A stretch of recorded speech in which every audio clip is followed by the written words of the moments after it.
Dans cette vidéo, je vais vous parler d'une des grandes nouvelles fonctions de Chessbase 18. C'est le profil de joueur. Donc, c'est un profil. Qu'entend-on par profil? Donc, c'est un ensemble de statistiques qui définira le style du joueur. Alors, je m'étais dit il y a plusieurs années que ce type de choses allait arriver, puisque donc, quand on prépare un joueur, en général, on regarde quelques-unes de ses parties pour se faire une idée de son style. Ben, désormais, avec Chessbase 18, c'est possible de le faire automatiquement. Le logiciel étudiera les parties du joueur et vous sortira des statistiques. Alors, comment accéder à cet outil? Donc, vous avez plusieurs manières. Donc, soit vous cliquez sur trouver un joueur, donc de la base des joueurs. Donc, par exemple, on fait Kasparov, on clique sur Kasparov, on clique sur dossier et vous avez ici le profil de joueur qui s'affiche. Vous avez également le rapport d'erreur, ça fera l'objet de notre future vidéo. Le rapport d'erreur, c'est un rapport sur la capacité de calcul d'un joueur, alors que le profil de joueur, c'est vraiment des statistiques sur son style. Autre manière d'accéder, donc vous cliquez sur Mega Database, vous avez les joueurs, la liste des joueurs, on fait Kasparov, et vous avez Kasparov ici, et vous cliquez sur profil de joueur. Vous pouvez sélectionner simultané, blitz et rapide, mais en général on prend que les parties longues. Vous pouvez sélectionner une plage d'année aussi si vous voulez que ça aille plus vite. Là je prends de 1979 à 2024. Vous cliquez sur valider, voilà, le logiciel fait des calculs. Je vais mettre la vidéo en pause et je reprendrai la vidéo une fois que les calculs seront terminés. Voilà, le logiciel a terminé, je remets la vidéo. Donc voilà, en fonction de votre ordinateur, ça peut aller de quelques secondes à plusieurs minutes pour faire le profil de joueur.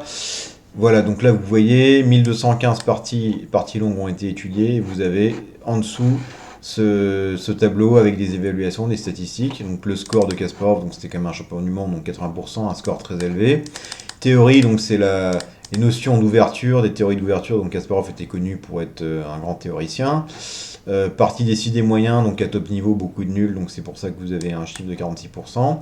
Ténacité, donc ça m'a un peu surpris. Je sais pas trop pourquoi est-ce que pour Kasparov on a que 43%.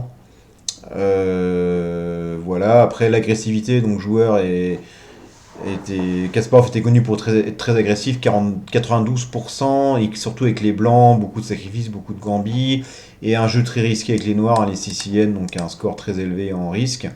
Et évidemment, voilà, également un joueur positionnel, on n'est pas champion du monde pour rien, donc un bon score aussi au niveau positionnel, et des compétences très élevées en finale. Donc vous voyez, un joueur très complet, mais vous pouvez également faire ce type de profil avec des joueurs de classe plus moyenne, et vous aurez des statistiques plus variées, et des points faibles plus marqués, sans doute.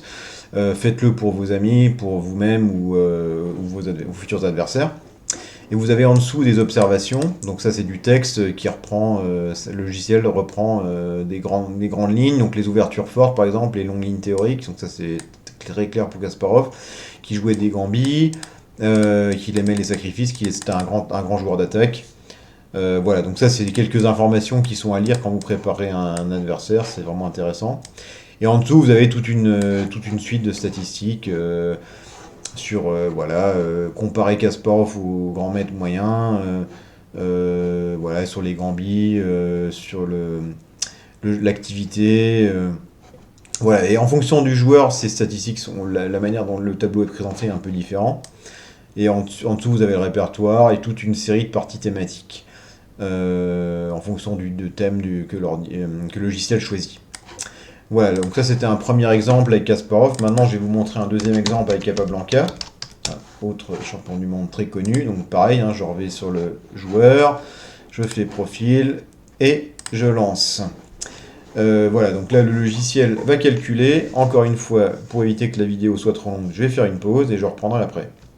Voilà, le logiciel a fini le calcul. J'ai remis la vidéo. Donc voilà, Capablanca, 743 parties ont été évaluées. Donc vous voyez également un score très élevé pour un champion du monde, ça m'étonne pas. Théorie 103%, donc c'était quand même un joueur fort en ouverture, c'est ce qui est mis également dans les observations. Voilà, par contre, là où c'est intéressant, c'est que vous voyez agressivité bas, 22%, et risque bas, 1%. C'est pas forcément uniquement des faiblesses, hein, parce que Capablanca, son jeu calme était aussi une grande force, mais ça vous donne une tendance du style du joueur. Voilà, donc voilà, joueur positionnel, garde tout sous contrôle, très bon dans les fins de partie, compétence en finale très élevée. Voilà. Donc c'est pas non plus, vous aurez parfois des éléments qui vous surprendront. Par exemple, Carlson, en jeu positionnel, il est évalué plutôt bas, en dessous de 50%.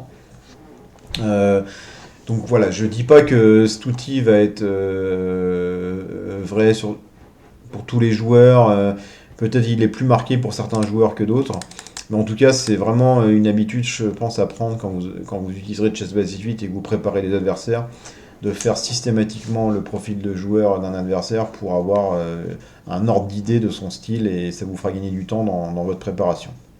Voilà, j'espère que ce point vous a plu. C'était vraiment une des grandes nouveautés de Chess Base 18 et je voulais vraiment insister très longuement sur ce nouvel outil.